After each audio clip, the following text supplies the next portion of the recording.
90% mark मिळाले तुमच्या मिनलला. तिचं या पुढचं शिक्षण चांगल्या पद्धतीनेच व्हायला हवं. काय पण माझ्याकडे पुढच्या शिक्षणासाठी पैसाच नाही. तुम्ही अजिबात काळजी करू नका. विमुक्त जाती भटक्या जमाती या प्रवर्गातील विद्यार्थ्यांसाठी महाराष्ट्र सरकारची आश्रमशाळा योजना आहे.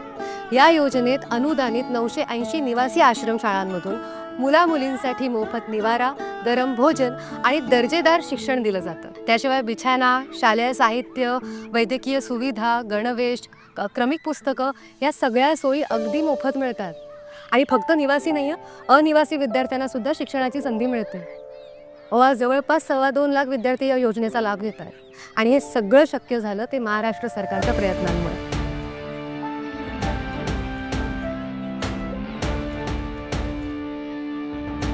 आश्रमशाळा योजना, मुलींच्या भविष्याचा सुसाट महामार्ग.